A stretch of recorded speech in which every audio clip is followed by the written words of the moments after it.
watch the 9, watch the 9. What a start, a golden break with the very first shot of the match. And in basically 3 or 4 seconds, Fedor Gorst has opened a 1-0 lead, Carl. Incredible scenes, because he's trying to pop the 1 ball in the side pocket. You could see it went too low. But as you'll see in a minute, look at the cue ball. Come off 2 rails and cut it in the corner. A little freebie there for Gorst. The ball won't go in.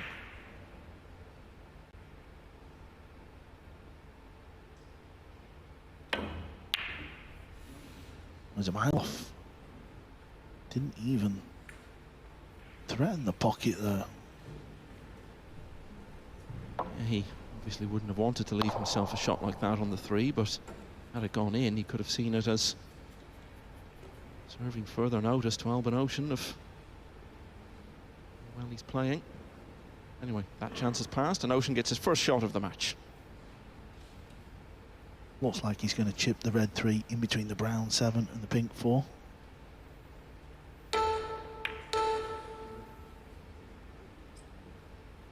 This is what Fedor Gorst will be faced with time and time again. He's a master in the safety department, Ouschan. He really is.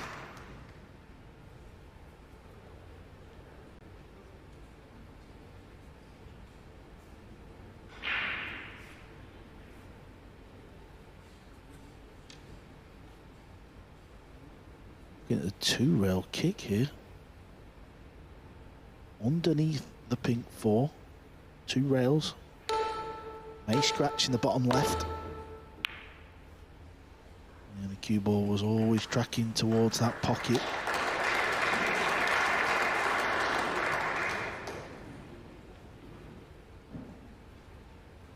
It's been a long time since Albin Ouschan won a match in this tournament, 5 years ago in fact. Extension called. Lost in the quarter-finals eventually to Skylar Woodward. No event the following year because of COVID. And in each of the last 3 years, gone out opening match.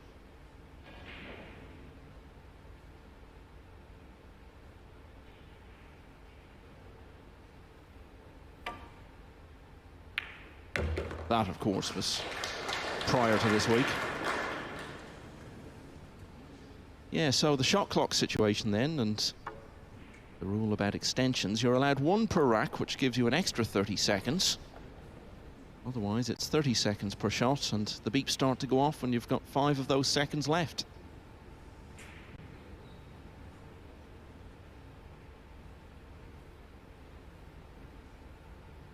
After the break or push out at the start, you get 60 seconds as standard.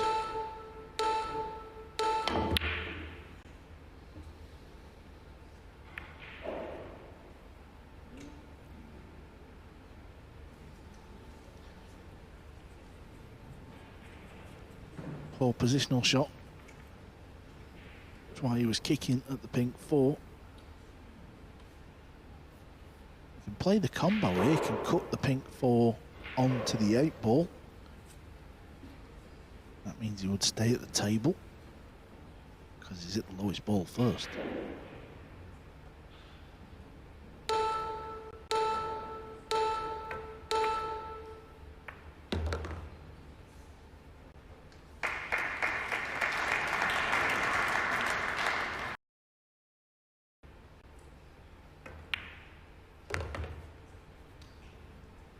Did miss that pot from distance, by some distance earlier on, but otherwise it's been a very competent start. Bit of good fortune in the opening rack. He's added the second. Fedor Gorst leads Albin Ouschan 2-0. He's the man who won this tournament last year, Ko Pin-Yi. No surprise at all that it's been a tough school on this Saturday here in Hildesheim. This is pacey, you know. This is way too pacey. Okay. Albin will know.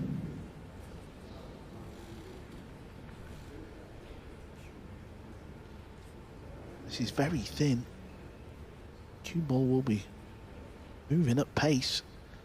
He's renowned for his banking skills and a very good banker of the ball. Okay, first Sort of little moment, big moment if you like in this match. Can he take care of the 8-ball? He's played safe. Don't blame him. So look for all the world as though it was going to be back-to-back break and runs. Ouschan surprised and no doubt pleased to be back at the table at all in this rack. Yeah, I'll tell you how big of a moment this is. If Gorst wins the rack, he'll be breaking in rack 5 with a 4-0 lead. If Albin can get a kick pot or a kick safe, he's got a couple of options here. He'll be breaking at 3-1 down. That's how big this moment is. Watch outside pocket. This needs to bounce.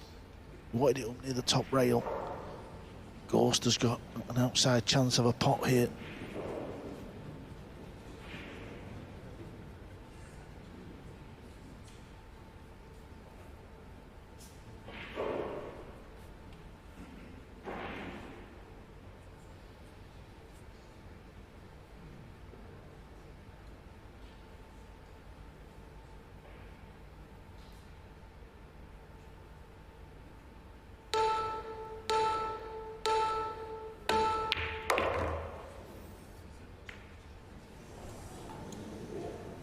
Great pot.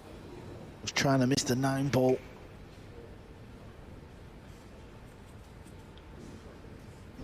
He'll play the bank in the right centre pocket.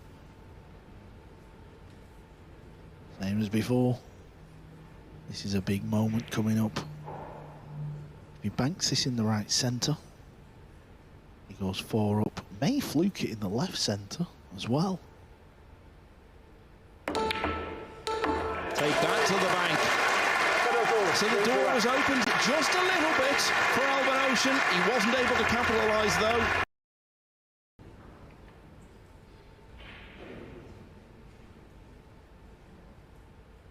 He's playing safe here. He's trying to get the 2 on the top rail.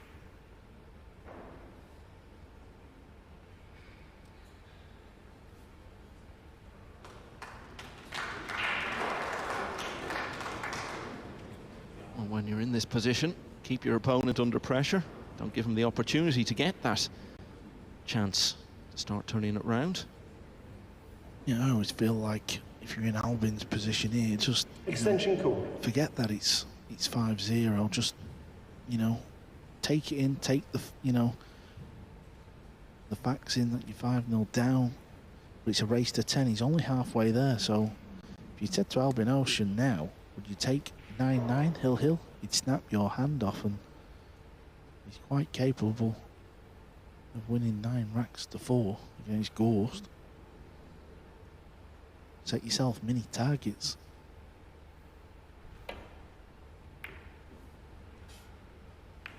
It's gone wrong. Needs to hope the 6-ball is tied up. All in, but boy, you need some good eyes for this one.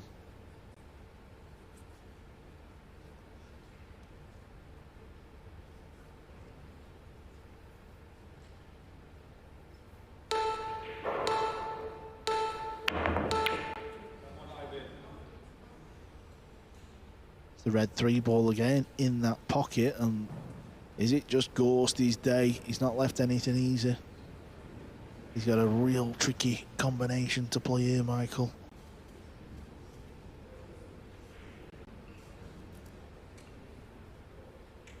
Yeah, the combination goes back to what we were describing earlier, for those of you not familiar with the game. Got to hit the 3 first here. It's the lowest value ball remaining on the table.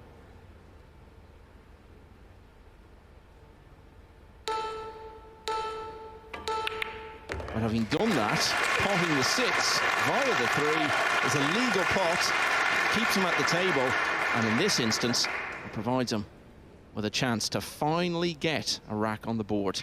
First ball he's potted, not far short of half an hour of play.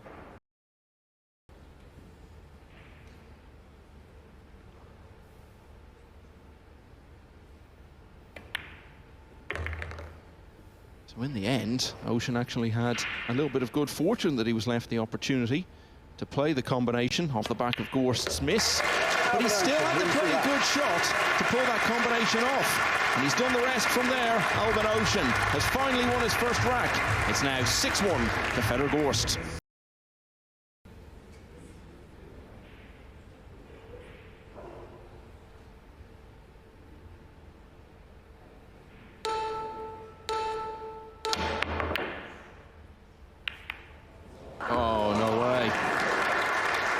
may not lead anywhere.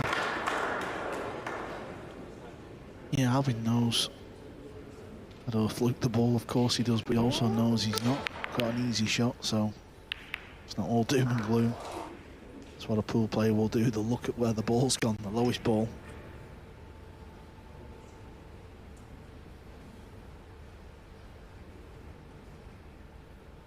Always one of the most difficult safety shots.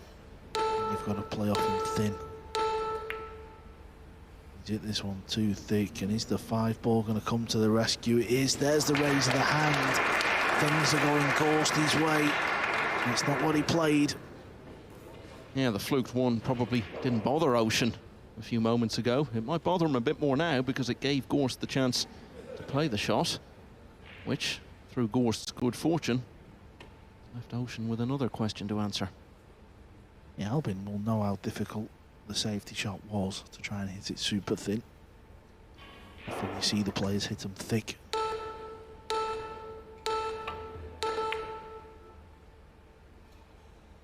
Well, the purple 5, Michael. The purple 5 is causing problems in the middle of the table. I think we need to hire that purple 5 as a security guard.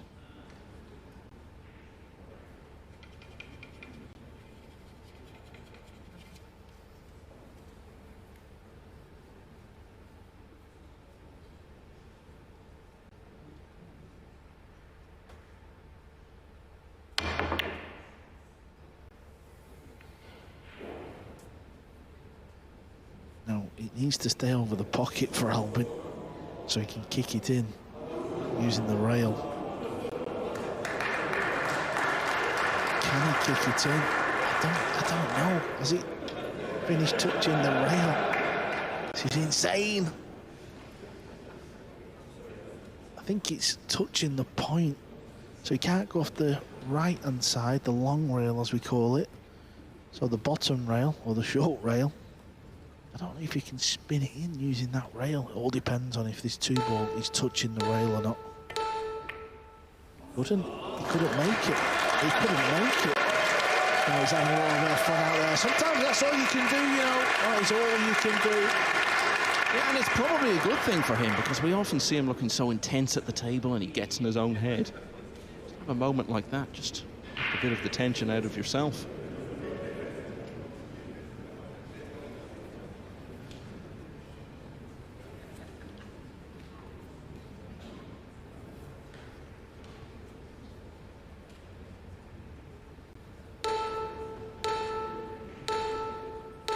What's going to happen here? No, he's not fluked the 9. I can't look. No.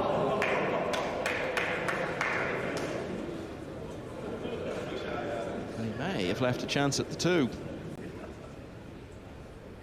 Well, he's jacked up though, so yeah. he's half got away with it.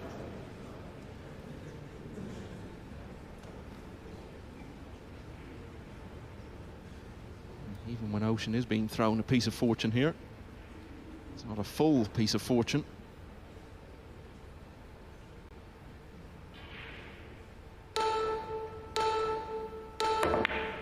Oh, nowhere near. Now, is it the green 6 coming to the rescue? It is, it's just one of them racks, this. Albin needs the luck, not Gorst. Getting it, but, you know, he's renowned as the best player with the short stick. Very, very reliable when he's jumping over the ball. He's trying to pot this.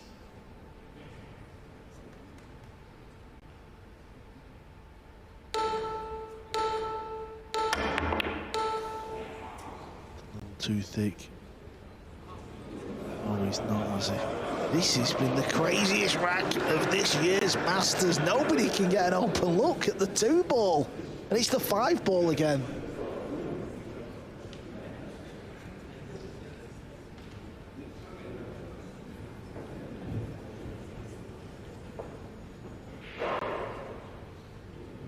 It's a huge rack in the context of the match. Ouschan wins it, that's 2 in a row, and it's the first green shoots of a potential recovery. If he loses it, 7-1, be hard to see him coming back from that.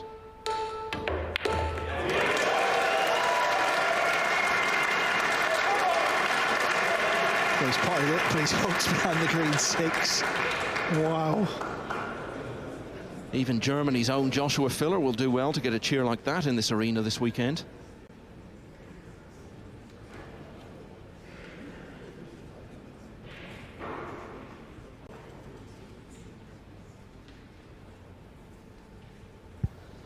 And that's what he's faced with. He's going off the top rail near the 8 ball.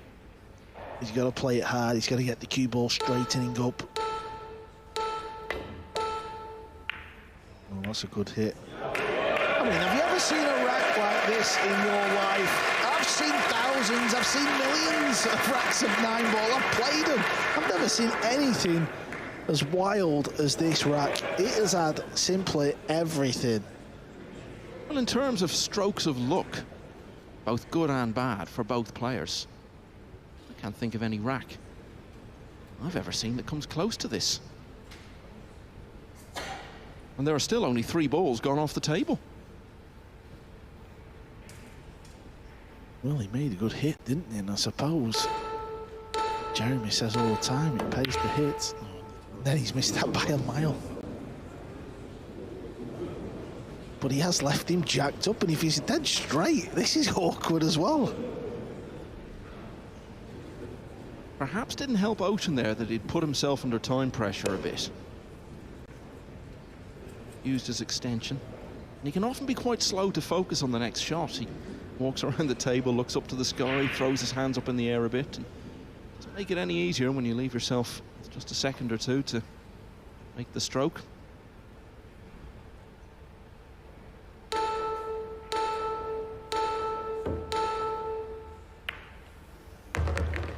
Yeah, nice, smartly played. He knew he couldn't do anything with a cue ball, so just try and roll the ball in the pocket and leave yourself a long shot.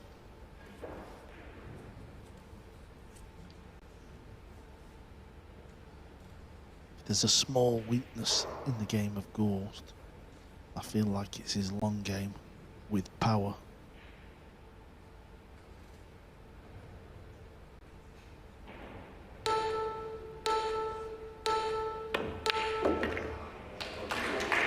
Potted it, not off the right jaw. Yeah, that was a quality strike, and after everything we've seen in this rack.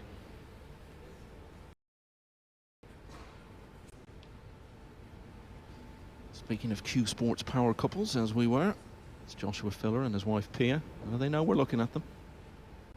Josh had a bit of an accident earlier today, actually. After his match, he bumped into an old friend, and they leapt in the air to greet each other and fell down about 3 stairs. He was sitting with a big ice pack on his foot for much of the afternoon, but I believe he's okay now. That's the version of events I heard anyway. Well, just make yourself at home, fellas. Just need a blanket. Well, we are in Germany.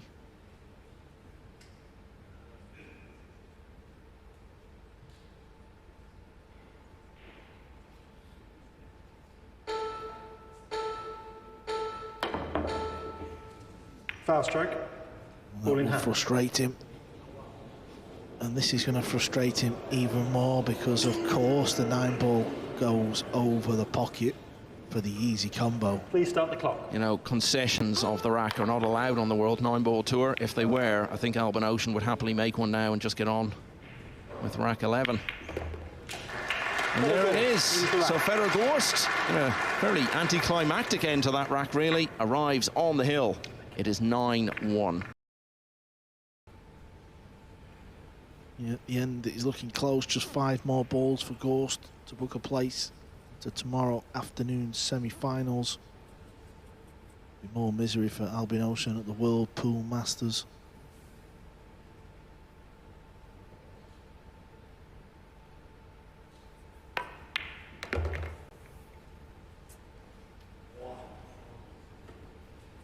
Yeah, Ouschan actually did pretty well in his first couple of appearances, a semi-final and a quarter-final, not a bad return, but as I said, after that he hadn't even won a match in this tournament until this week. From a very strong position, he wasn't too far away from losing that one as well.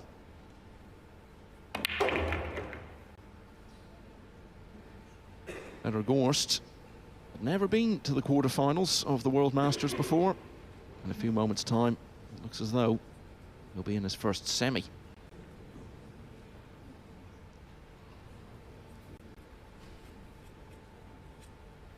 He'll just simply draw the cue ball back in a straight line.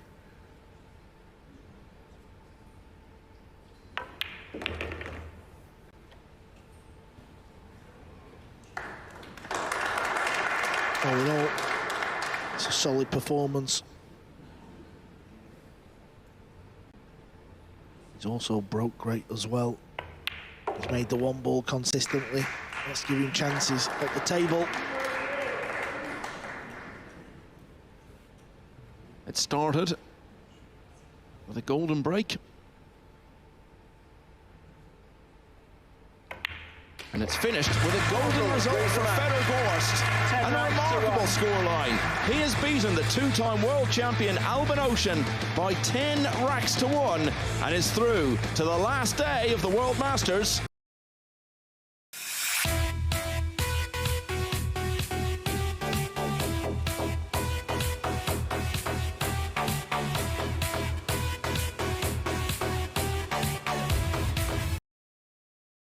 And some of them were decision-based, which will usually label a little fatigue with these great players. Watch out for the scratch cross corner. Oh, how good is that? And that's all feel. A little bit of, you know, judging, you may say, but anytime you're adding that side spin, it's just all that gut instinct on where to hit on that side rail. Fair to say, the blood is flowing early tonight. Well, these guys have a pretty kind of historic past playing each other. You know, they've had some discrepancies in the past, and like Carl said, they played some long races to 100 before, challenge matches and whatnot. So more of the second wave, you might say. But I always thought Europe put together a pretty darn good team, and of course, what they have now is who makes more golden breaks than Shane Van Boening? We talked about it last night. You made that point last night in the commentary. Well, we saw a golden break very early on in the first match of the night. Fedor Gorst with his first attempt, and Shane Van Boening with his first break. In the last of the quarterfinals, has had a golden break in the same pocket.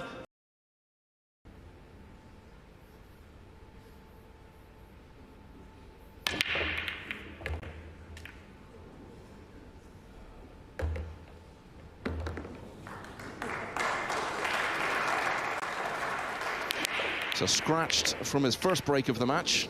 At his second attempt, he's got 3 balls down and a shot at the 3. Yeah, and the best thing in pools to see the greats make the tough shots, and here's one. I'd like him leveling out here and just going forward to play the pink in the upper left. Could elevate trying to hold the ball, but Jayson's percentage when he levels out on these shots goes way up.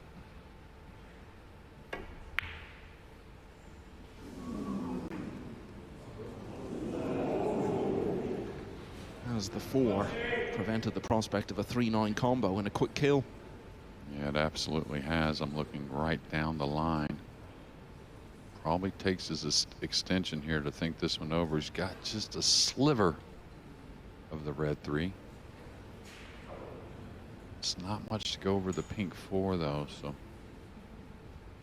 you know, he talked about a safety game in the interview, and he wants that to be really good. It's got to be good to win these matches. But I tell you, I mean, it'd be hard maybe not to go at the jump shot, trying to bury this combo.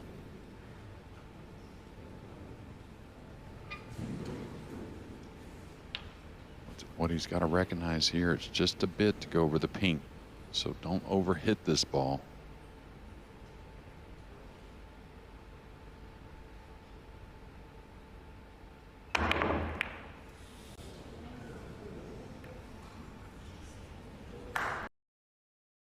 Don't have to really, sacrificing maybe the pot on the 6.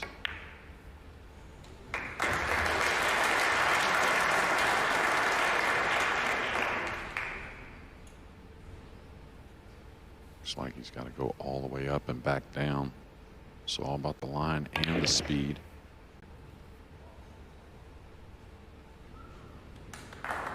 So 3 balls down off the break. That didn't lead him any further in terms of seeing out the rack.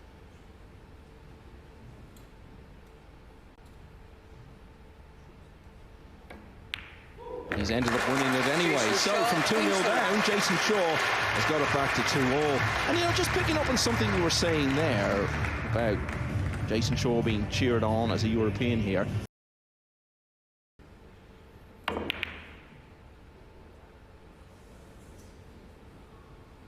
If he's left the right side, oh, that's not cuttable on the side, so difficult here for SVB. And the main reason is he doesn't have to dead slow roll it, but he's got to play it relatively light to hold for some type of shot on the 5. That's in the lower right.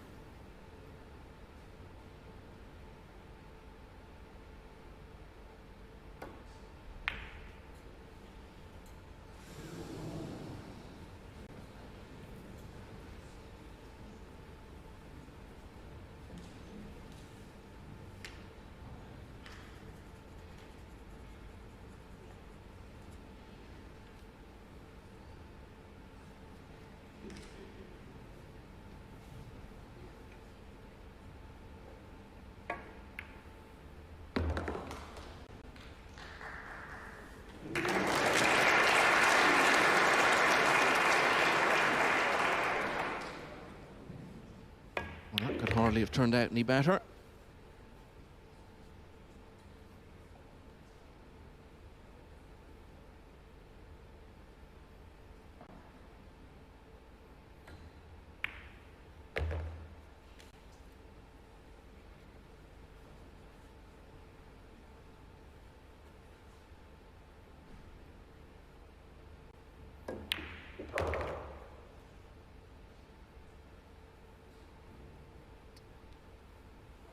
Well, it was Boening who made the better start.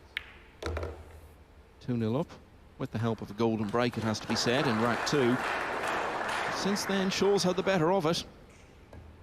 Won 3 of the last 4 racks now, and he's level once again in this last quarter-final. It's 3 each.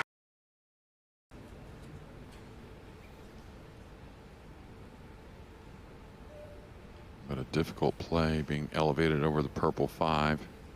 Probably just wants to knock this in as simply as possible, then play some type of safety off the red 3. Wow, he said, heck with that, I'm trying to produce something.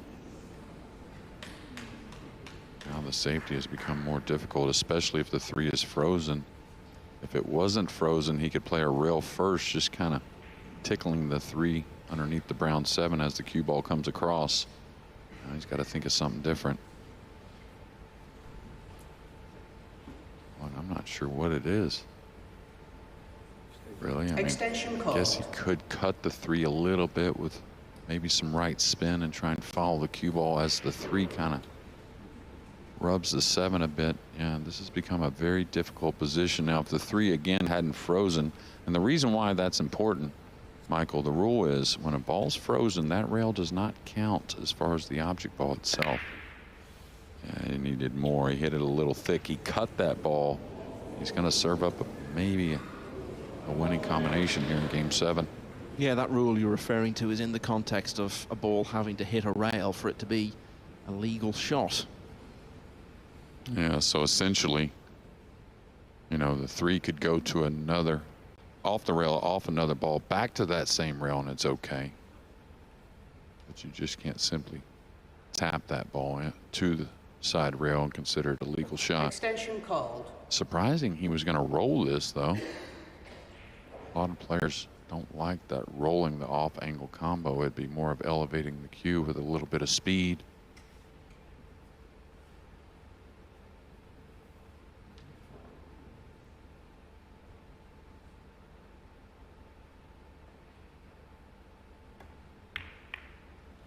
So twice now in this match, Jayson Shaw has drawn level both times.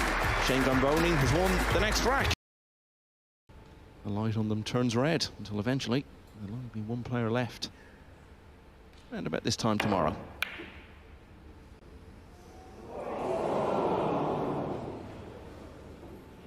Wow, he had a lot more of that ball than I suspected, and look how narrowly he misses the 9. Trying to create something offensive. Pretty good effort. This is a little awkward, the cross side bank.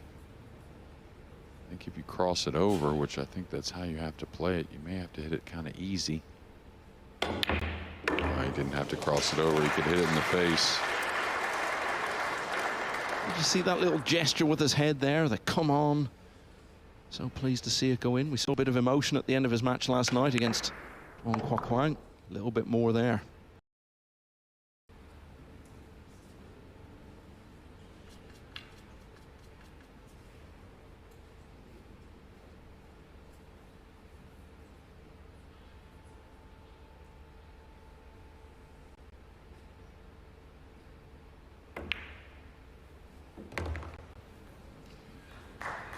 So it was a 3-9 combination in the 7th rack, which started this winning run that Shane Van Boening is on in this match.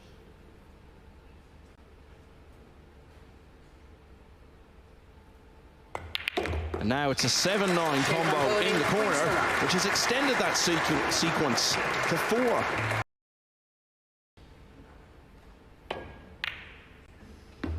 Nice shot there from Eagle Eye. He's really just going to have to grind out this first game to get back on the board. That's apparent.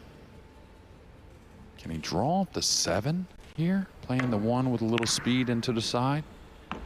This would be a pretty shot if he can do it. I don't know if it's there. Maybe just draw 1 rail back over. He's going to let it rip here. Yeah, that's the shot I was talking about. 1 rail back over, and much better cueing there from the southpaw. Still not out of the woods, and that's how it goes when you make a few mistakes. You got to usually make a gritty out somewhere. You know, he's got to take on a pink with some angle down the rail to get back out for the 5. Oh, he's going to draw the ball. He didn't want to shoot the pink in the upper left. Beautiful stroke there. But still, the 6 is a little funny with the 8 covering it up, so a lot left in this rack.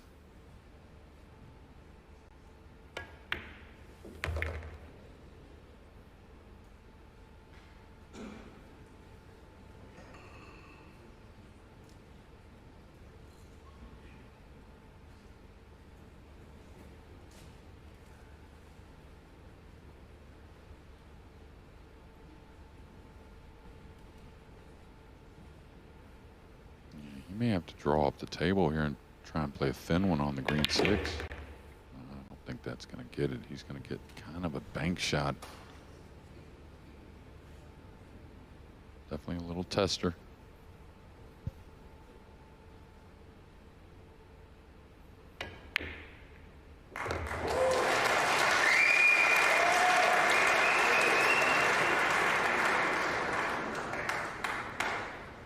Seen as much pool as they would have liked today, this crowd here, because we've had some one-sided matches. You can tell they want this to go on and on. That can only happen if Jayson Shaw starts staging a big revival. This could be the start of it.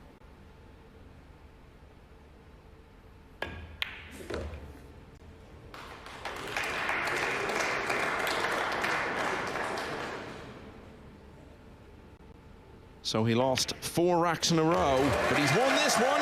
Jayson Shaw has closed to 7-4. He's shooting at it, Michael. Tough shot.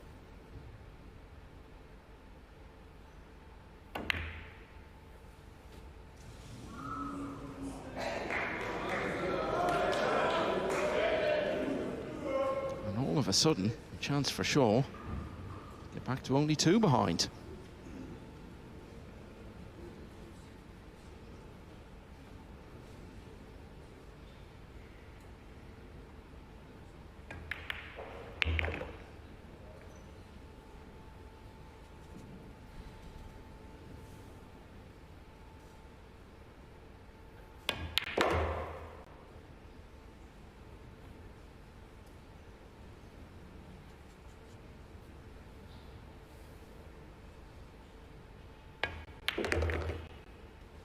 So Shane Van Boening left himself a challenging 6-ball.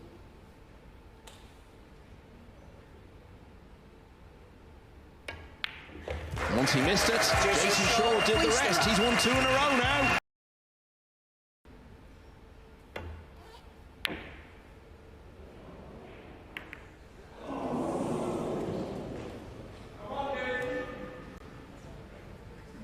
Look where it's led. It's another opportunity, but far from straightforward. I think it may have been the first game where Jayson was really aggressive with the cue ball, drawing towards another cluster, kind of similar to where it's at now. It's that type of player, feast or famine. Like here, this may be too much. May be perfect.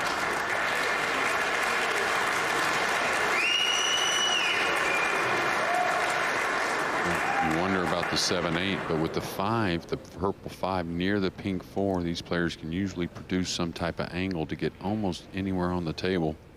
That would be to open the 7-8 here, just 3 shots.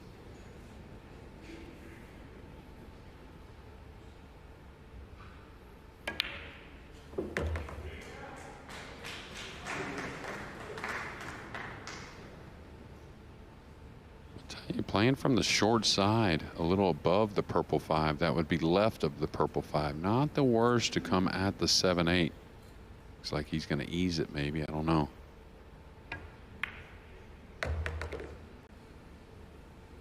You could see the body language, desperately trying to get an angle on the 5. And he's got to hit it with a little speed to create cue ball movement, but this is one you want to feel like you're not crashing into the 7-8, just a nice controlled one. May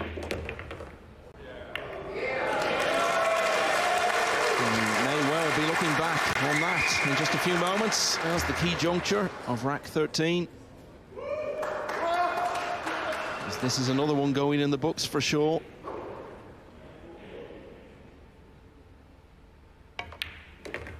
Maybe about 20 minutes ago, Shane van Boening was breaking with a 7-3 lead. Shaw had lost 4 in a row. But now he's going to be breaking with a chance to level the match.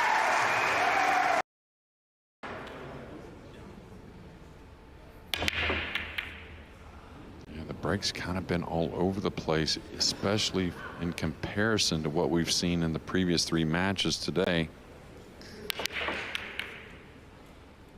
One narrowly missing. Of course, Jayson is one that will change sides quickly.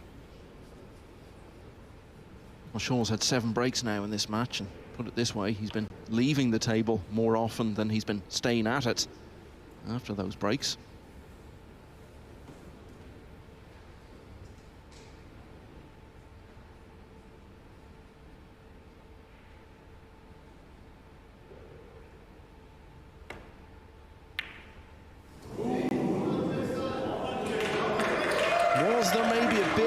Pressure there, because he knew that if he missed it, he was going to be leaving a great chance for his opponent to level the match. I don't know if any thought like that went through his head. We'll never know, of course, but I think they're both amped up. I really think the crowd has been incredible today.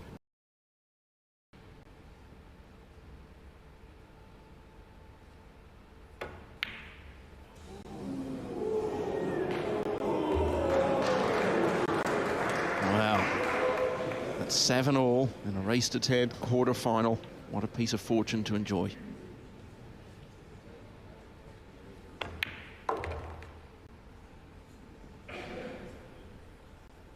Yeah, big time fluke, catching both points on the side, going in the opposite side pocket. Like you said, the time of the fluke as well.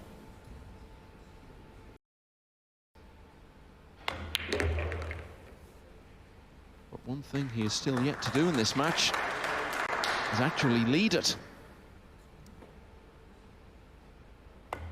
And that's still the case, because Shane van Boening is back in front by 8 racks to 7.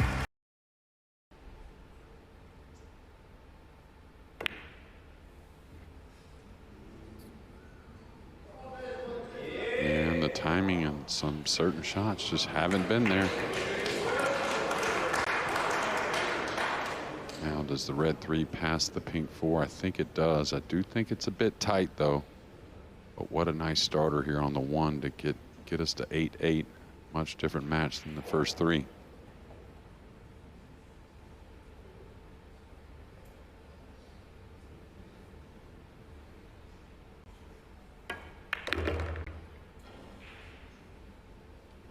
Just to say, as you might expect, the winner of this match will be playing in the second semi-final tomorrow. Just everything we wanted. Well, there's only been one Hill finish so far. The 11 previous matches in this tournament. Shane van Boening was involved in it. A few moments' time, he's potentially a couple of racks away from finding himself in another.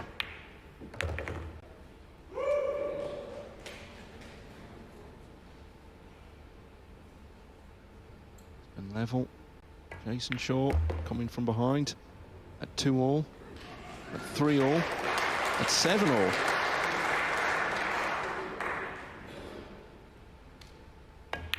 And now again at 8-all. Try picking the winner here. Wins the rack. He wants to go on and add more of these prestige titles. Got a big chance of doing that tomorrow if he can find another couple of racks here. It's 8-all.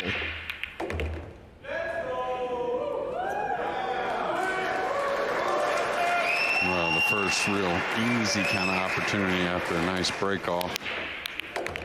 And you could hear the pink four hitting kind of simultaneously as the one hit the side. I tell you, looking for a lead here late. A lead that would get him to the hill. Fall a little straight here, maybe even a little off straight. And you can see a little grimace. Gonna work through it. It's been a little bloody at times for the two. It hasn't been perfect, but it sure has been fun. If he hits the 7, this could be problems. Big problems. So I'm gonna get to see why he's considered one of the best on the long pot.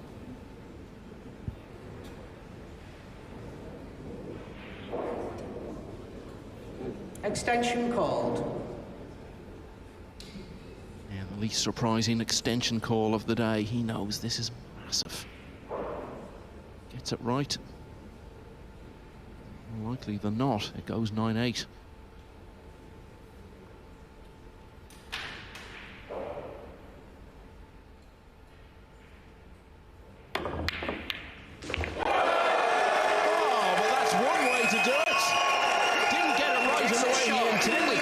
But that will do the job just as well. Two things that hadn't happened in this match were Jayson Shaw running out from the break and Jayson Shaw leading. And in one instant there, they've both just happened.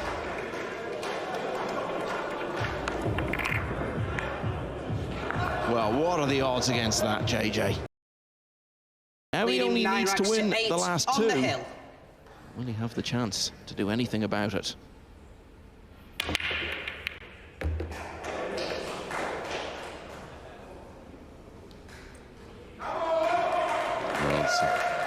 A rack that has a lot of work, and a blue 2 that has been pretty similar a few times for Jayson, kind of queuing over a cluster near this lower right corner.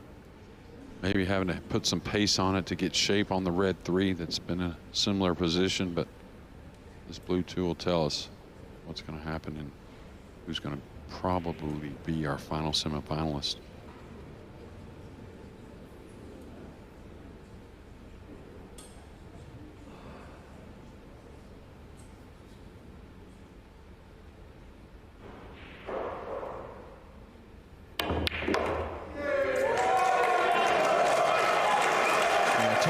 Shane van Boening loving the line.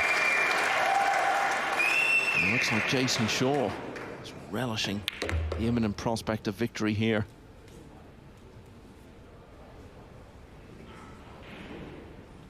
Yeah, what a shot on the blue 2. I know we'll get another look at that soon, but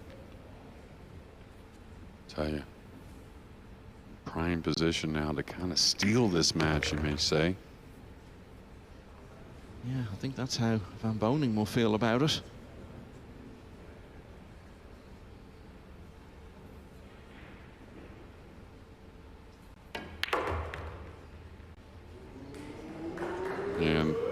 straight is not what he wants, but he can handle it with the 7 near.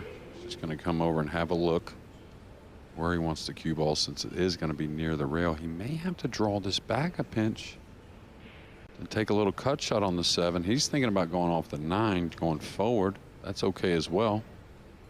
I may look at drawing it. It's just kind of like your preference. Just stayed there. So you're going to elevate here?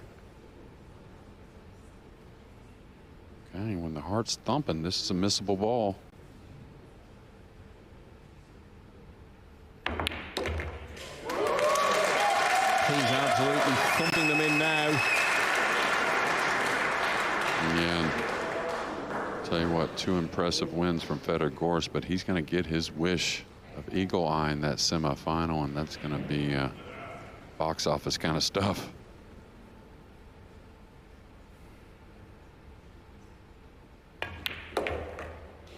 Well, it was good fortune which took care of the previous rack, putting him into the lead for the first time in the match, getting him to the hill. This rack has been all quality.